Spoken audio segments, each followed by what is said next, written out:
I love how Spirit works it out, and Melinda as well.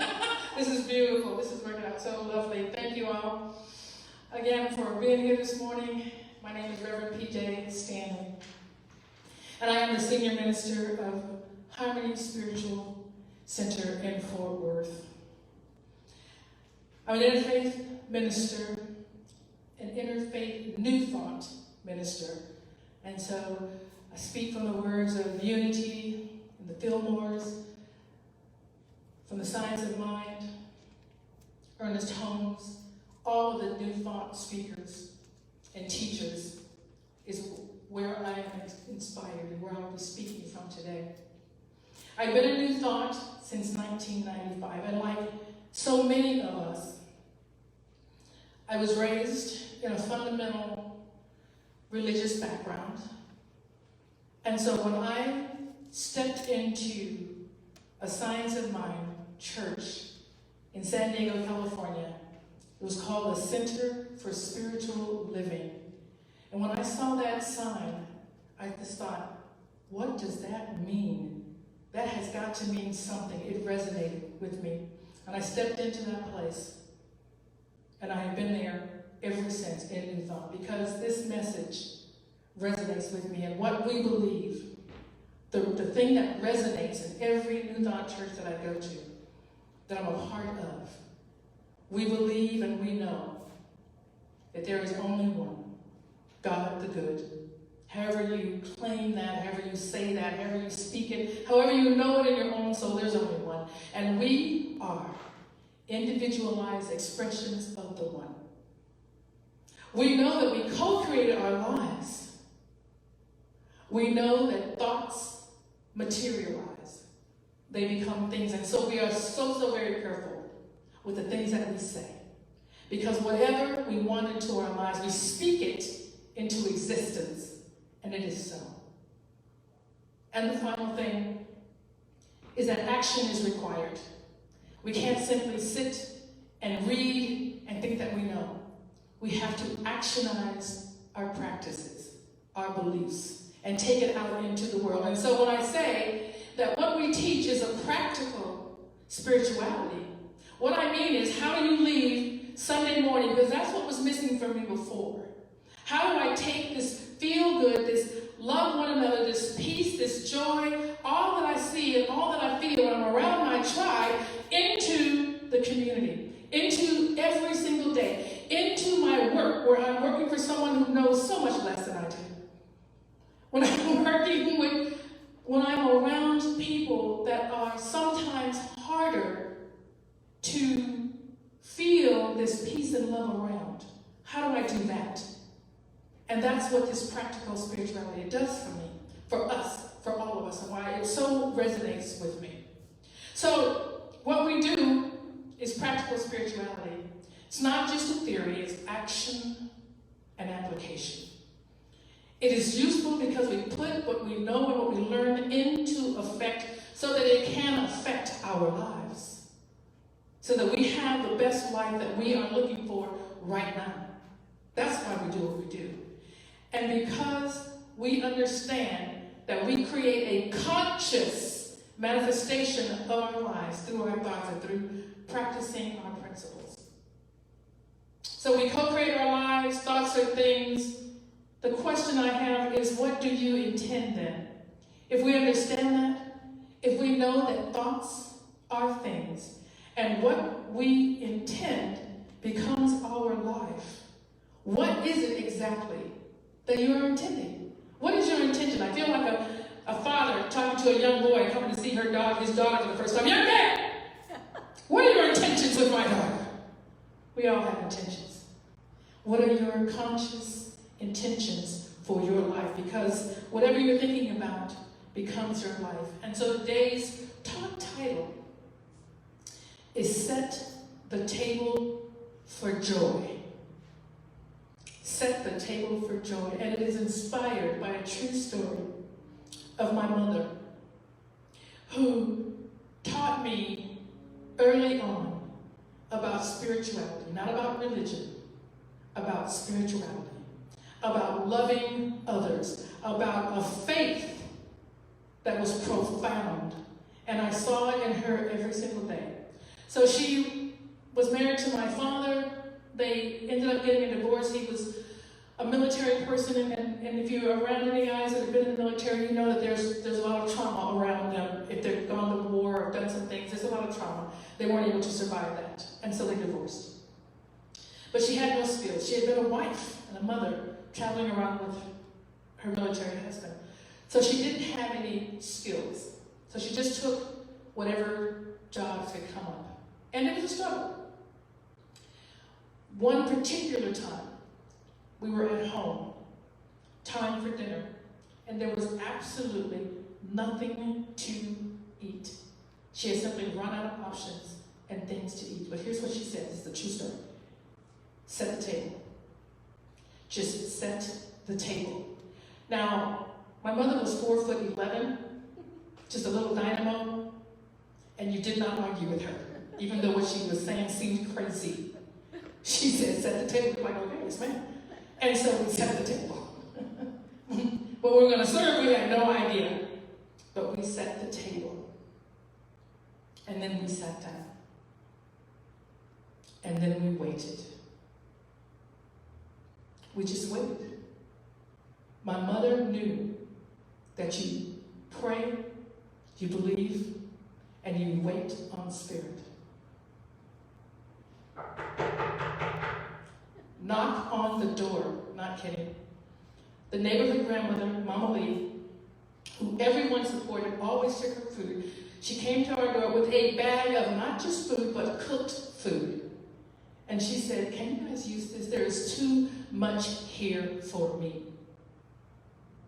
And so we set the table and ate with what she brought us.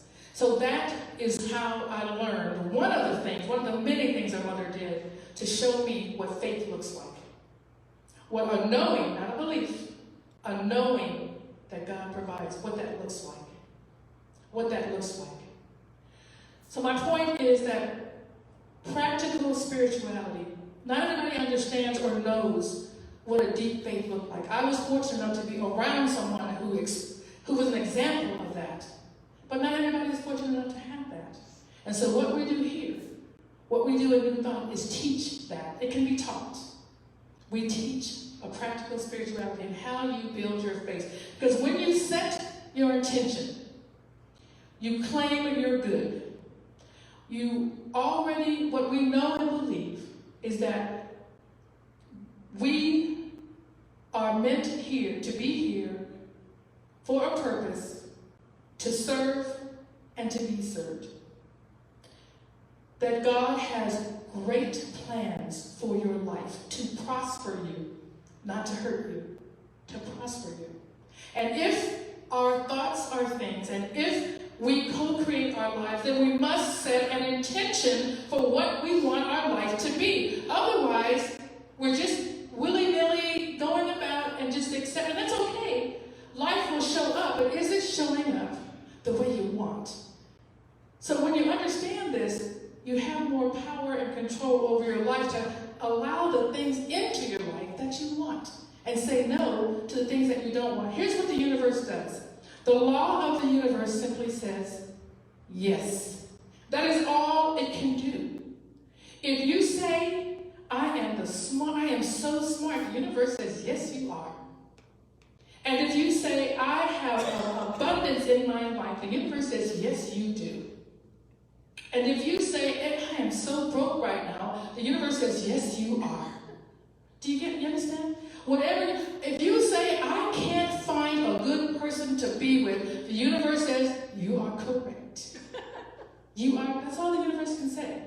So do you understand? The things that come into your life are about what we claim. So the point of today's talk is to talk about intentionality. That we have the power to be intentional with our lives. That if we love what's in our lives, keep doing it. If we don't, stop doing it. It's really quite that simple. If you love it, keep it. If you don't, stop it. And ask for something different. You know, we get to change our minds. Romans 8:12 says, be ye renewed. Be ye transformed by the renewal of your mind. Be ye transformed. transformed by the renewal of your mind. That means we can change our mind at any time. How many of us are still the way we were when we were 21 or 31 or 41? And I'm not going to keep going on because I'm not going to give away my age, but let me just say that we get to take a look at our lives and say, that worked for me then. It is not working for me now. I choose something different. I'm setting the table for joy. This right here is no longer bringing me joy. I'm letting it go and setting my table for joy so that we can live on purpose, live our best life in each moment. It's not about, the thing is that our life is made up of moments. Right now, you sitting here, wherever you may be, watching, this is a moment of your life. This is a moment of your life that you get to either say, aha, or you can say, I knew it. She's so right. Or you can even say, I don't know what you are talking about at all. I'm turning this off. Whatever it is that you say, it's your life. Do you get that? It's your life. You make the choice. I'm just telling you what works for me. I'm telling you what works in New Thought. What we know works. So if you want something different, you can do something different. You can be something different. If you simply set the table, set your intention for joy. That's a choice we get to make. When we do that, I said earlier, and I will say it all the time, and I know that Belinda says it as well, and you guys say it, that's part of your name, one church, one love. We are individualized expressions of God, of the divine. We have power. So we don't have to connect. We're already connected. There's no way to unconnect. You see, there's no way to unconnect. It's like, well, I think I'll breathe today, or I think I'll use some blood today. That's not, you don't have a choice. It is what it is. What you are choosing is to be consciously aware of your connection. That is what makes all the difference in the world. Because if you walk into any situation consciously aware and knowing that everything is in perfect divine order, you are expecting and setting an intention for everything to work out well. No matter what it may look like in the moment, you know all is well. We consciously set an intention to have a relationship with Spirit through prayer and meditation. You're probably so tired of hearing Melinda and every other New Thought preacher talk about prayer and meditation. Those prayer and meditation. That's we can do a little chant. Prayer and meditation. I don't know what to do about that. Have you prayed? Have you meditated? Get back to me after you do that. Because once you do, this is where you ask, you choose, all the knowledge, all you need to know is within you already.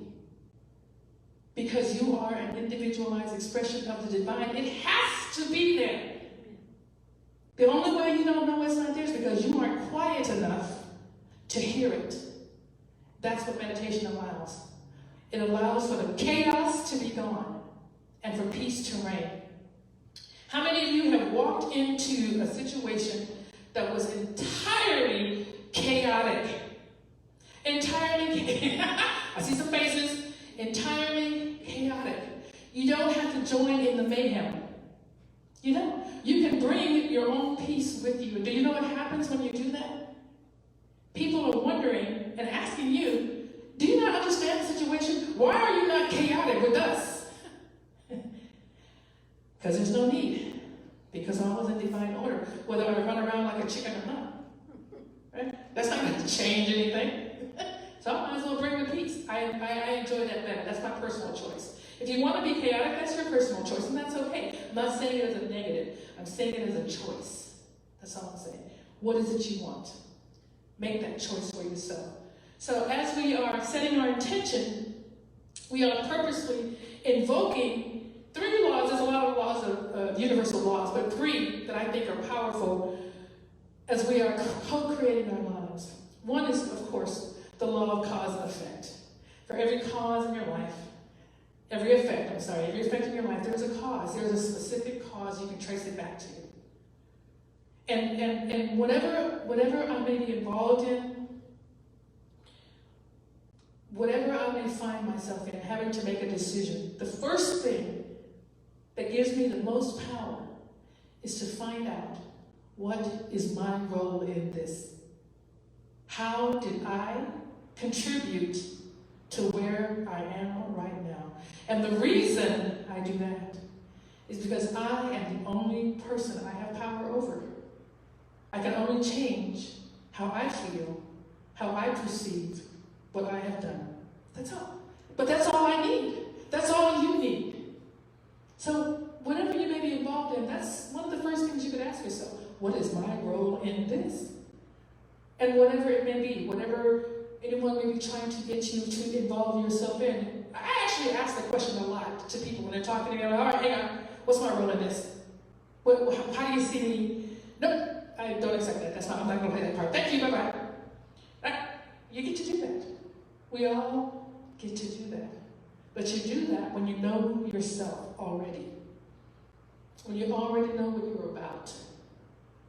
When you've already discovered what your core beliefs are. Who are you? So when you take your core beliefs in, and there's a whole bunch of them, but you only need about 5 or so that actually guide your life. And when you know that every time you walk into a situation, you just live by your core beliefs that you set for yourself. That's it. I choose to love. I choose to see.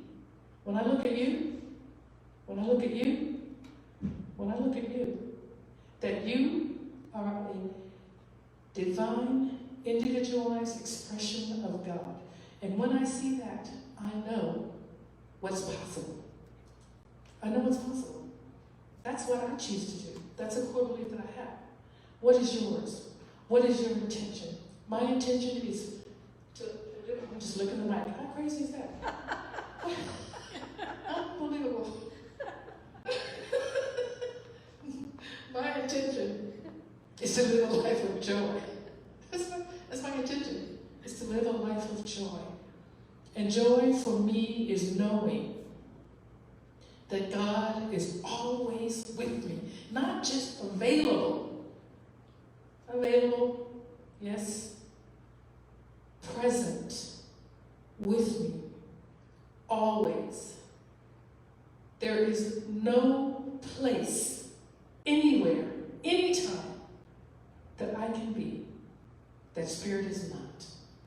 It's not possible. So there's no place you can be with anyone where God is not present. We remember that, and we bring the peace. We live in the life that we want. I have a 2-word mission statement and vision for myself, and that is joyous prosperity. That's my 2-word intention. Joyous prosperity. I want to be joyful, and I want to be able to serve. And I just don't think you can serve a whole lot when you're flat broke. I don't see how that works, but it may work. I mean, Mother Teresa didn't have any money, but she used everybody else's money. So somehow I flowed to her. However you want to do that, but that's my 2-word intention. I've always been a happy person.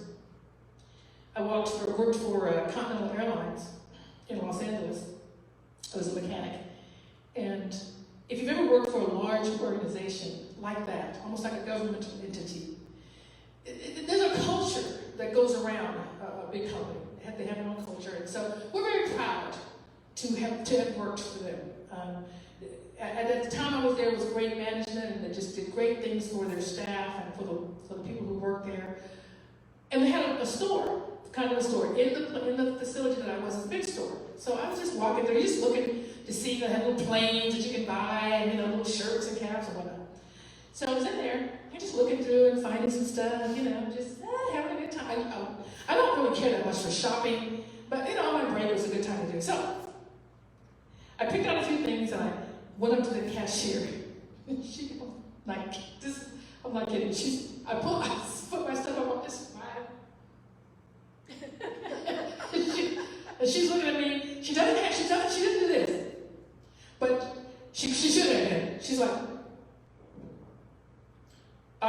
really that happy? I'm like, sorry? What do you mean? She goes, all this singing you're doing. I said, oh, was I singing? I didn't even realize I was singing. And I said, I just thought about it. I go, oh, well, yeah, I guess I am. I think that pissed her off as well. But the point is you are who you are. I am naturally a happy person. But I wasn't a joyous person. I didn't understand what joy is. I do now. On this road, around this tribe, understanding, learning, using practical concepts, beliefs, and principles, so that I, you, all of us, can set an intention. We can claim the life we want, whatever that looks like. Nobody gets to do it but you. And whatever you're doing is good. Whatever you're doing is good. Whatever decisions you make to change is about what you see for yourself. No one outside of you can tell you what is right for you. You know this already. I'm just affirming what you already know. And I'm saying again, you are correct, and it is true.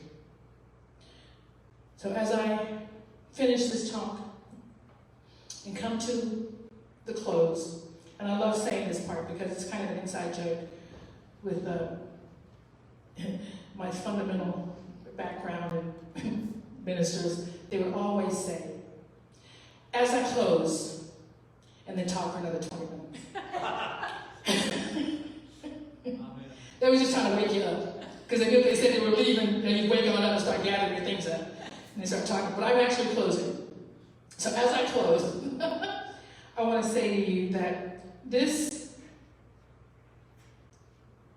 that we do here is a beautiful and a special thing. This is about living your life in the highest and best way for you, and that you get to determine what that is. We love each other. We share information and experiences with each other. We talk about what works and what doesn't work. We set the table for joy by setting our intentions for who we are, for who we want to be. We claim the good in our life because we know the universe and God is abundant. God has plans to prosper us, and we know that to be true.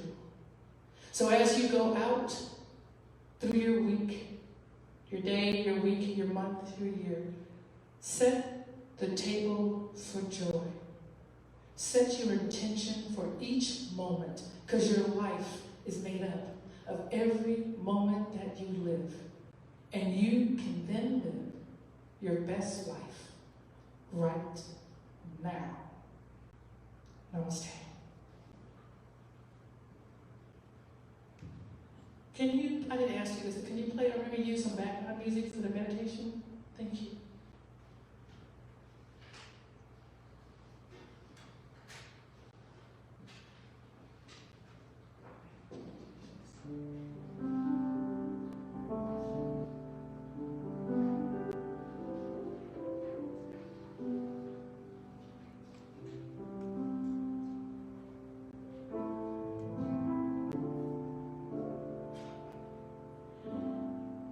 As we prepare our minds and our bodies to enter into the consciousness of that which we believe,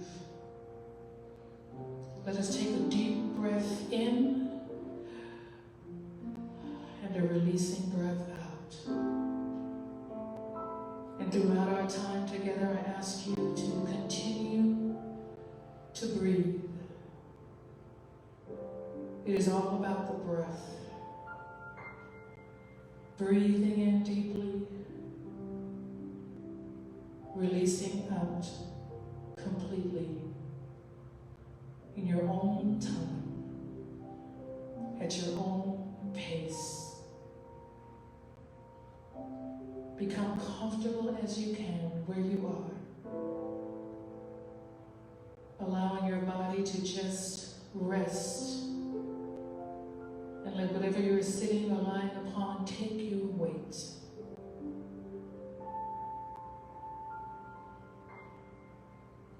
Allow any tension that you feel in your body to just melt away.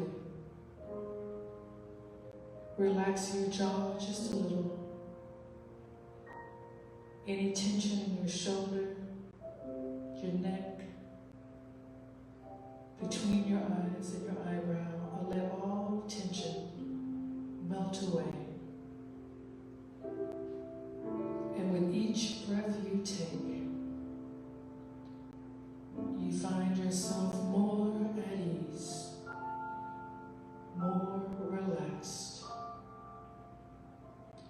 entering into this place of inner stillness, the place of the Most High.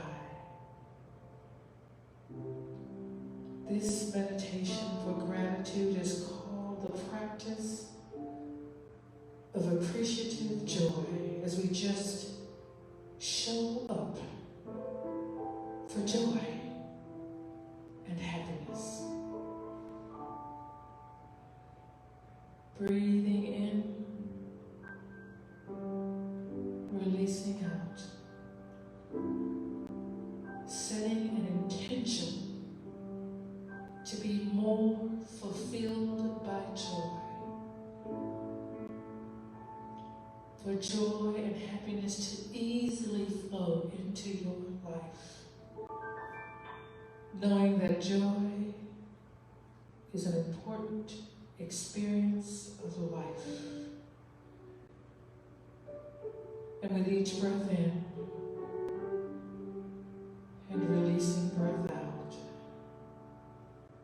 joy settles on your heart, your mind, and your soul. I offer you these few phrases of appreciative joy, and please repeat after me in the silence. May I be present for joy.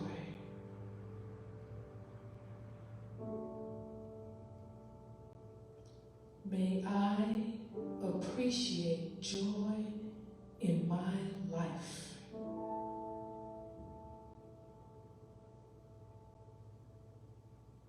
May my happiness grow.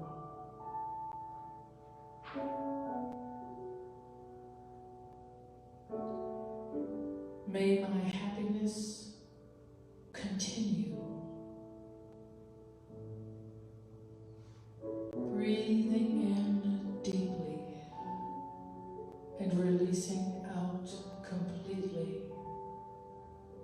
Let the truth of those words settle into your soul,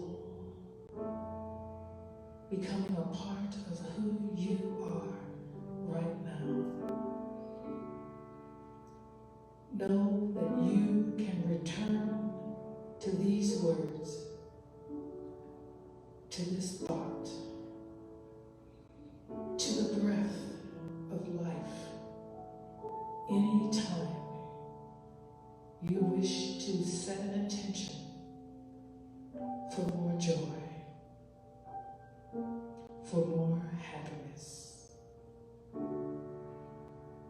Breathing in and releasing out.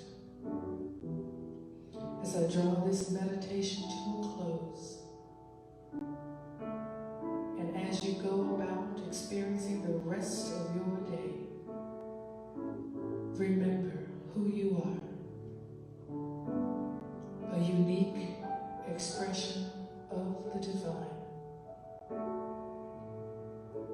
capable of continuous joy and happiness. And so it is, and so we let it be. Namaste.